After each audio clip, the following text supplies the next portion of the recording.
On September 7th, Ukraine commemorated its Day of Military Intelligence. It's a solemn and powerful tribute to the men and women who have served in the nation's defense intelligence of Ukraine, the DIU. To mark the occasion, the DIU released a documentary entitled 33 Years on Guard. It described itself as a story about people who have stood at the forefront of the struggle for freedom and independence of the Ukrainian state for more than 3 decades. And indeed, for over 30 years, the DIU has been the unseen shield and the invisible sword of Ukraine. Since Russia's first full-scale incursion in February 2022, its role has only grown more critical. While the headlines often focus on tanks, drones, or the battlefield in Bakhmut or Kherson, the reality is this: without the DIU, many of Ukraine's greatest victories would never have been possible. The agency's own commander, Kyrylo Budanov, put it best in his speech to personnel today. Our activities have become more active and innovative, but no less mysterious. Those words encapsulate the essence of an organization that thrives in shadows, disrupts Russia's most ambitious plans, and carries out strikes so audacious that even Moscow admits it cannot predict what comes next. But to understand why Russia now whispers in fear about the ghost with the sword, we need to look back at where the DIU came from and how it became the most dangerous force haunting the Kremlin today. The DIU was born in the early 1990s from the remnants of Soviet intelligence assets, initially fragmented between different military structures. Ukraine soon realized it needed one unified agency that could operate with speed, flexibility, and independence. In April 1994, the DIU was formally established, and by 2001, it had been elevated to the status of a special government authority. From its earliest days, the DIU showed its teeth. In 1995, its operatives were instrumental in dismantling Moscow's first serious attempt to pull Crimea away from Ukraine. The same year, DIU officer Mykola Verkholyad, while on a peacekeeping mission in Bosnia, negotiated directly with warlord Ratko Mladic. His daring intervention saved more than 10,000 civilians from the fate of Srebrenica. From Crimea to Bosnia, the DIU established its reputation as both a shield for Ukraine and a sword against tyranny.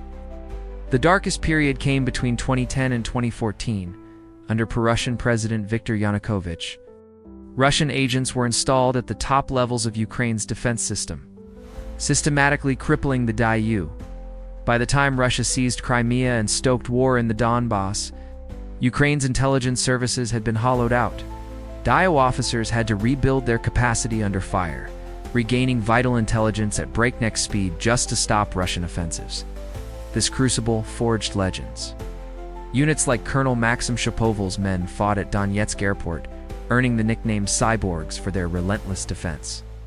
Shapoval was assassinated in 2017, but his name lives on in the Special Reserve Unit dedicated to his memory. Other heroes, like the young Lieutenant Yevhen Zelensky, sacrificed their lives to protect their comrades in the chaos of battle. By the time Russia launched its full-scale invasion in 2022, the DIU was no longer a weakened relic. It was a sharpened blade ready to strike.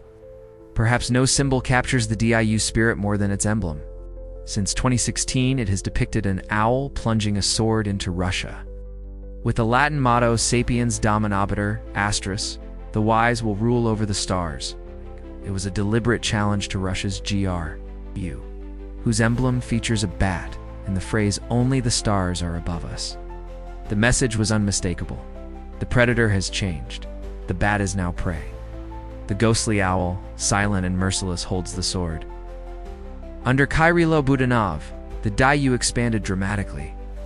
By 2025, it commanded not just a handful of reconnaissance teams, but entire battalions, legendary special forces units, and elite strike groups.